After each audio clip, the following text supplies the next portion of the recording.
যে ভালো কাজ করেছে ও যে নেকি পাবে।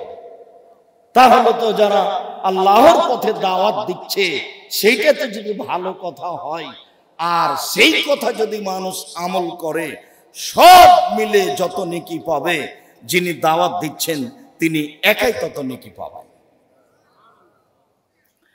আবু হুরায়রা রাদিয়াল্লাহু তাআলা আনহু বলেন, রাসূল সাল্লাল্লাহু আলাইহি ওয়াসাল্লাম বলেছেন, মান সান্না সুন্নাতান হাসানাতান, কেউ যদি আল্লাহর নবীর, আল্লাহর কোনো মিটে যাওয়া নিয়ম নীতি সুন্নাতকে পুনরায় চালু করে, তাহলে সেই ব্যক্তি ওই আমল চালু করে সমাজে যে নেকি পাচ্ছে, সারা দুনিয়ার যত মানুষ আছে সবাই মিলে যা নেকি পায়, যে ভালো কাজটা চালু করেছে সে একাই তত নেকি পাচ্ছে।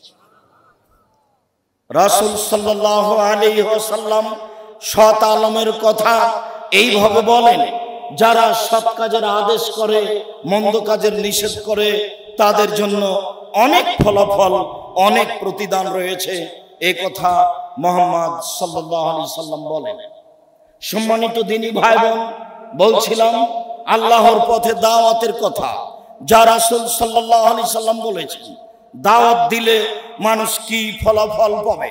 আবু হুরায়রা রাদিয়াল্লাহু তাআলা আনহু বলেন, রাসূল সাল্লাল্লাহু আলাইহি সাল্লাম বলেছেন, বাদাল ইসলামু গরীবা ওয়া সায়াদু কামা বাদা গরীবা ফাতুবা লিল গুরবায়ে।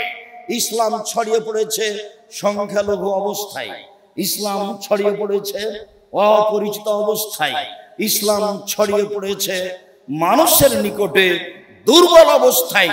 যারা ইসলাম মেনেছে তারা একেবারেই দুর্বল কমজোর মানুষ। বিত্তশালীরা ইসলাম মানেনি, কোনোদিনই মানেনি, আজও মানে না। আবার ইসলাম ছড়িয়ে পড়েছে সংখ্যালঘু অবস্থায়। যারা ইসলাম মানে তাদের সংখ্যা একেবারেই কম, যারা মানে না তাদের সংখ্যা অনেক অনেক অনেক বেশি। ইসলাম ছড়িয়ে পড়েছে অপরিচিত অবস্থায়। এরকম ইসলামের নিয়ম নীতি জনগণের জানা ছিল না। এক গিলাস পানি পান করলে ডান হাতে পান করতে হবে, 3 শ্বাসে পান করতে হবে, বসে পান করতে হবে, পান শেষে আলহামদুলিল্লাহ বলতে হবে। এই সব নিয়ম নীতি মানুষের জানা ছিল না। একটা বিবাহ বৈঠক পিতা থাকতে হবে, 2 জন সাক্ষী থাকতে হবে, খুতবা পড়তে হবে, তারপরে এইভাবে পরিবেশন করতে হবে। এইসব নিয়ম নীতি মানুষের জানা ছিল না। পেশাব করতে বসলে আর করে বসতে হবে, দোয়া পড়তে হবে, উঠে দোয়া পড়তে হবে। এইসব নিয়ম নীতি মানুষের জানা ছিল না। শুইলে ডান কাতে শুইতে হবে, দোয়া পড়ে শুইতে হবে, উঠলে দোয়া পড়ে উঠতে হবে। এইসব নিয়ম নীতি মানুষের জানা ছিল না। যখন এইসব নিয়ম নীতি মানুষের কাছে পৌঁছিল, তখন মানুষ মনে করলো এ আবার কেমন কথা, এ তো অপরিচিত কথা, বেঁচে থাকলে এমন কিছু করতে হবে, এটা আমাদের জানা ছিল না। বাদাল ইসলামু গরীবা, ইসলাম সমাজে ছড়িয়ে পড়েছে অপরিচিত অবস্থায়। পরের বাক্যে রাসূল সাল্লাল্লাহু আলাইহি ওয়াসাল্লাম বলেন, ফাতুবা লিল গুরবায়ে, যারা সংখ্যালঘু মানুষ, যারা দুর্বল মানুষ, যারা অপরিচিত ইসলামকে জেনে মেনে নিল, তারাই হলো সফল মানুষ। এই কথা বলার পরে আল্লাহ রাসূল আবার বলছেন, আল্লাযীনা ইসলিহুনা মা আফসাদা নাস মিন বাদি মিন সুন্নতি, যারা আমার সুন্নাতকে নষ্ট করেছে, বাতিল করেছে, ওই জায়গায় যারা আমার সুন্নাত চালু করেছে। সারা পৃথিবী জুড়ে, বিশেষভাবে ভারত, বাংলাদেশ, পাকিস্তান জুড়ে 15ই শাবানে সিয়াম পালন করা হয়। শুধু স্বাভাবিকভাবে নয়, কলকারখানা, অফিস আদালত, কোর্ট কাচারি, শিক্ষা প্রতিষ্ঠান সবকিছু বন্ধ করে রাতে গোসল করে আতর গোলাপ মেখে দিনে সিয়াম পালন করা হয়। তার নাম 15 শাবান, অথচ তা উজ্জ্বল শরীয়তে স্পষ্ট বেদাত। যারা প্রতি মাসে 3 দিন সিয়াম থাকে, তারা শাবানে 3 দিন সিয়াম থাকবে। অন্যথায় যারা রিপোর্ট ধরার জন্য সিয়াম থাকবে, তারা 15 পর্যন্ত রাখবে, আরো বেশি 20-25 পর্যন্ত রাখবে। রাসূল সাল্লাল্লাহু আলাইহি সাল্লাম বলেন, পৃথিবীর মানুষ শুনে রেখো, বৃহস্পতিবার এবং সোমবার সাপ্তাহিক রিপোর্ট পেশ করা হয়। আমার যখন রিপোর্ট পেশ করা হবে তখন আল্লাহ দেখুক আমি সিয়াম আছি। আমার বৃহস্পতিবার সোমবার সাপ্তাহিক রিপোর্টের সময় তোমাকে সিয়াম অবস্থায় দেখাতে চাই, এটা আমার বড় সাদ। আমি মুহাম্মদ সাল্লাল্লাহু আলাইহি সাল্লাম আমার ভালোবাসা, আমার সাদ তোমার দরবারে পেশ করে বলছি, আমার রিপোর্টের সময় আমি সিয়াম আছি, এটা তুমি দেখো। ওসামা বিন যায়েদ বলছেন, আল্লাহর নবী তাসুমু ফি শাবান তাসুমু ফি শাহরিন মালাম তাসুমু ফি শাহরিন মিন বেগাইরে শাবান।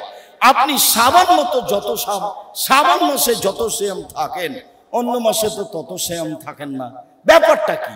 আপনাকে আমি শাবান মাসে যত সিয়াম পালন করতে দেখি অন্য মাসে তত সিয়াম পালন করতে দেখি না। তখন তিনি বলছেন, শোনো, শাবান হচ্ছে রজব এবং রমজানের মাঝে একটি মাস, যা থেকে মানুষ গাফেল থাকে। এই মাসে মানুষের বাৎসরিক রিপোর্ট পেশ করা হয়। আরে শোনো, শাবান একটি মাস, রজব ও রমজানের মাঝে মানুষ তাতে গাফেল থাকে। এই মাসে মানুষের রিপোর্ট পেশ করা হয়, বাৎসরিক রিপোর্ট। আমি ভালোবাসি আমার বাৎসরিক রিপোর্ট পেশ করা হোক, তখন আমি সিয়াম আছি। দেখো তুমি আমার বাৎসরিক রিপোর্ট সিয়াম অবস্থায় দেখো। আমি এইটা ধরার জন্য শাবান মাসে বেশি বেশি সিয়াম পালন করি। এটা প্রতি মাসে 3 দিন এই হিসাবে নয়। যারা এই রিপোর্টের আশা করে না, প্রতি মাসে 3 দিন সিয়াম থাকে, তারা শাবানে 13, 14, 15 সিয়াম থাকবে। আর যারা রিপোর্টের আশা করে তারা পহিলা শাবান থেকে একটানা 15 পর্যন্ত, অন্যথায় 20-25 পর্যন্ত থাকবে। এটাই সুন্নাত, কেননা তার আশা সিয়াম অবস্থায় রিপোর্ট দেখানো, যা মুহাম্মদ সাল্লাল্লাহু আলাইহি ওয়াসাল্লাম চেয়েছিলেন। এই 15 শাবানকে বাতিল করে এই সমাজে দীর্ঘদিন 15-20 দিন 25 দিন সিয়াম পালনের সুন্নাত চালু করা একটা টাফ ব্যাপার। কিভাবে ভারত, বাংলাদেশ, পাকিস্তানের লোক জেনে নিল, সেটাই হচ্ছে 15 শাবান তারা এইভাবে পালন করে, অথচ মুহাম্মদ সাল্লাল্লাহু আলাইহি ওয়াসাল্লাম জানতে পারলেন না। তাকে জিজ্ঞাসা করা হলো তিনি শাবান মাসে কেন বেশি সিয়াম পালন করেন, তিনি বলছেন রিপোর্ট ধরার জন্য। তো রিপোর্ট তো সাপ্তাহিক তিনি জানতেন, বৃহস্পতিবার সোমবার। আর কেন তিনি শাবানের জানলেন না, বলে দিতেন 15 শাবান, তাহলে আমাদের জন্য সহজ হতো। তিনি আমাদের জন্য ভারী করে চলে গেলেন। মুহাম্মদ সাল্লাল্লাহু আলাইহি সাল্লাম তার উম্মতের জন্য, জাতির জন্য একটা ইবাদতকে ভারী করে চলে গেলেন।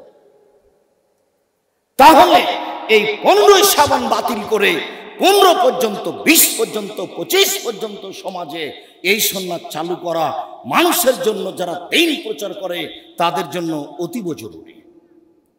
তাহলে সে মনে করতে পারে যে আমি একটা চলন্ত সুন্নাত যেটা বন্ধ হয়ে গেছে, সেইটাকে এই বিদাতি সুন্নাত বাতিল করে পুনরায় চালু করলাম, তাহলে সে হলো সফল মানুষ। পৃথিবীর মানুষ শুনে রাখো, ওরাই সফল মানুষ। আমার পরে যেসব সুন্নাত মিটে গেছে তাকে পুনরায় জাতির সামনে সংশোধন করে, তারাই হলো সফল মানুষ, তারাই হলো সফল মানুষ, তারাই হলো সফল মানুষ, তারাই প্রকৃতপক্ষে আল্লাহর পথে দাওয়াত দেয়। সম্মানিত দিনী ভাই বোন, আল্লাহর পথে দাওয়াত দেওয়া আল্লাহর একটা জরুরি আদেশ। আল্লাহর পথে দাওয়াত দিলে মানুষ বড় সফলতা অর্জন করবে, এ কথা আল্লাহর নবী বলেন, এ কথা মুহাম্মদ সাল্লাল্লাহু আলাইহি সাল্লাম বলেন, এ কথা আল্লাহ তাআলা বলেন। কাজেই আমরা প্রত্যেকটা মানুষ যার যতটুকু সম্ভব, বাল্লিগু আন্নী ওয়ালা আয়া, আমার একটি কথা জানা থাকলে অন্যকে বলো, এই হাদিসের ভিত্তিতে আমরা রাসূল সাল্লাল্লাহু আলাইহি সাল্লামের কথাকে, আল্লাহর কথাকে যার যতটুকু সম্ভব, মাঠে হোক, ঘাটে হোক, গ্রামে হোক, গঞ্জে হোক, অফিসে হোক, আদালতে হোক, যে কোনো ক্ষেত্রে হোক, দাওয়াত দেওয়ার চেষ্টা করি। আল্লাহকে সন্তুষ্ট করার আশায় ফলাফল ভোগ করবো ইনশাআল্লাহ। আল্লাহ তুমি আমাদের তৌফিক দান করো। আল্লাহুম্মা আমিন। আল্লাহুম্মা সাল্লি আলাইহি, আল্লাহুম্মা বারিক।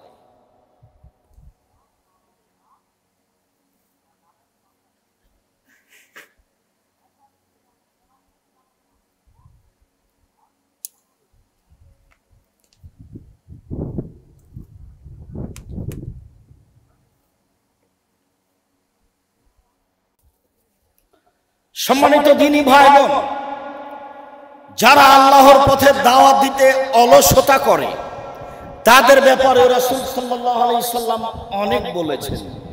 তা বলেছেন ভয়াবহ।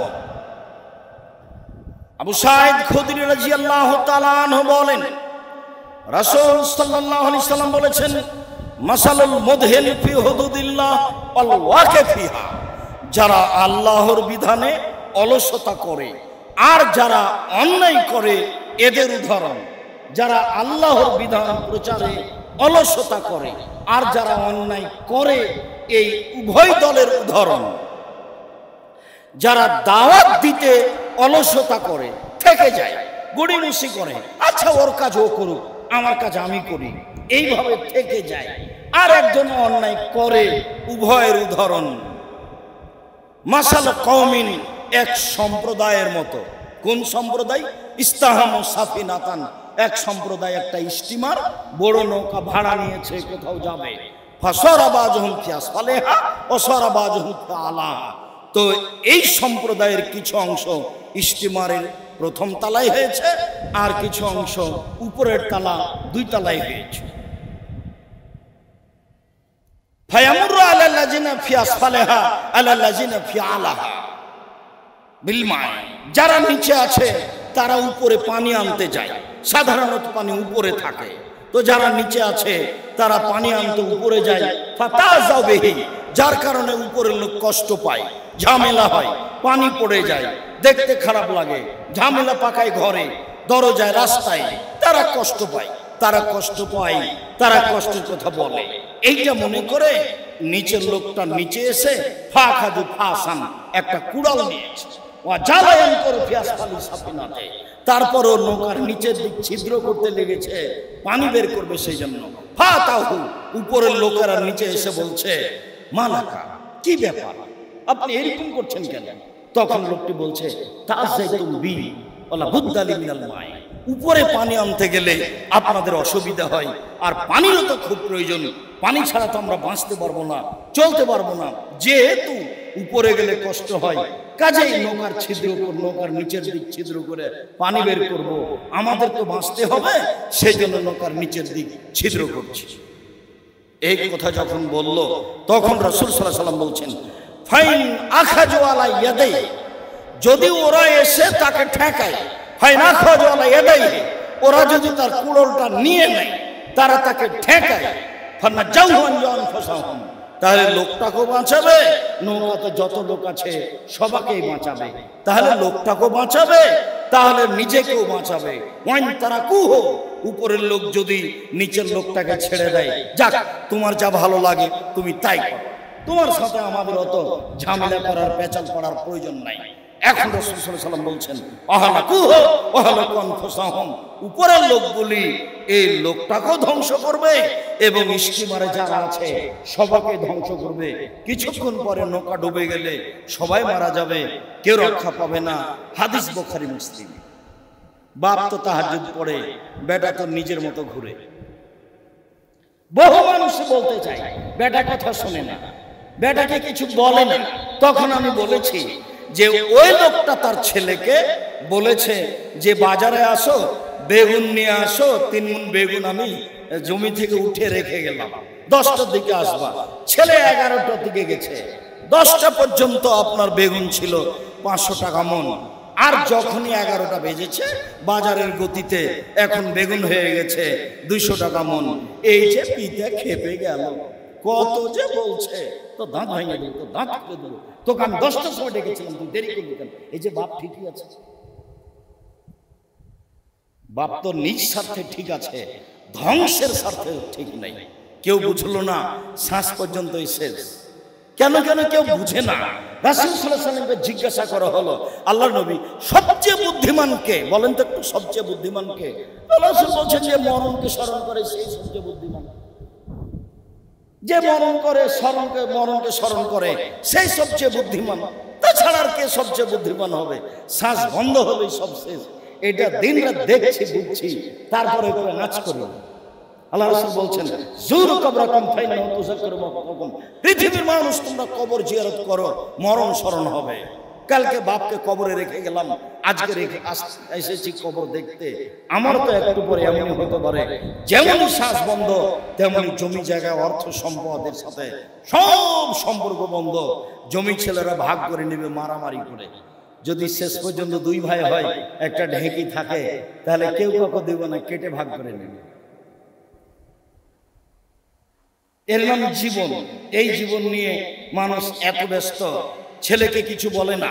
যারা দায়িত্বশীল, কিসের দায়িত্বশীল? ও তো শুধু মোড়ল হয়েছে, মসজিদের ইমাম মাতাব্বর হয়েছে, আপনার ওই ঈদের দিন ধান চাউল ভাগ করবে সেই জন্য, টাকা ভাগ করবে সেই জন্য।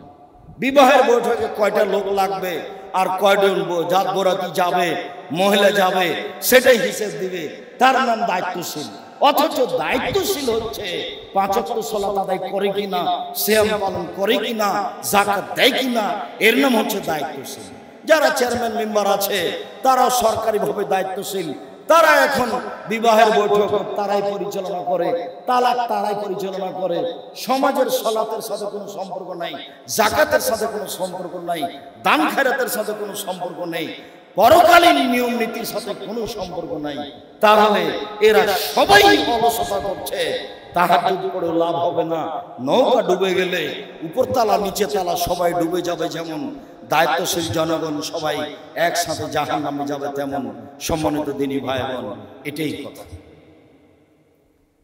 হুযায়ফা ইবনে ইয়ামান রাদিয়াল্লাহু তাআলা আনহু বলেন, রাসূল সাল্লাল্লাহু আলাইহি সাল্লাম বলেছেন, লা তামুরুন্না বিল মারুফ ওয়া লা তানহাউনা আনিল মুনকার। পৃথিবীর মানুষ অবশ্যই অবশ্যই তোমরা মানুষকে ভালো কাজের আদেশ করবে, মন্দ কাজের নিষেধ করবে। অবশ্যই অবশ্যই তোমরা মানুষকে ভালো কাজের আদেশ করবে, মন্দ কাজের নিষেধ করবে। আউলি শাকাল্লা আলাইহি ইয়াবাসা আলাইকুম আযাবাম মিন, নইলে তোমাদের উপরে আল্লাহর পক্ষ থেকে গজব আসবে, নইলে তোমাদের উপরে আল্লাহর পক্ষ থেকে গজব আসবে। সুম্মা তাদুনাহু ফালা ইস্তাজাবু লাকুম, ওই সময় দোয়া করবে, আল্লাহ বিপদে পড়েছি তুমি রক্ষা করো, আল্লাহ বিপদে পড়েছি তুমি রক্ষা করো, তখন দোয়া কবুল হবে না। যারা দায়িত্বশীল ছেলে মেয়েকে দেখতে অলসতা করছে, এরা বিপদে পড়ে দোয়া করলে তাদের দোয়া কবুল হবে না। আপনি তো বলছেন আব্দুর রাজ্জাক সাহেব ছেলে বিপদে পড়েছে, কত দোয়া করলাম কই হয় না। আব্দুর রাজ্জাক সাহেব আমার নামে মিথ্যা মামলা দিয়েছে, কত দোয়া করলাম কই হয় না, কি দিয়ে হবে? আল্লাহ রাসূল বলছেন, যারা দাওয়াতে অলসতা করে তারা যখন বিপদে পড়বে তারা আল্লাহকে ডাকবে, তখন তাদের দোয়া কবুল হবে না। নেবে তাহলে তো আমার আর আপনার দোয়া সহজে কবুল হবে না। কেননা আমি আমার পরিবারের উপরে, আমি দায়িত্বশীল হিসাবে গ্রামের উপরে, জনগণের উপরে যত্নবান নই। আমি তাদের উপরে শক্ত হাতে তাদেরকে, কঠোর হাতে তাদেরকে আল্লাহর পথে পরিচালনা করার চেষ্টা করি না।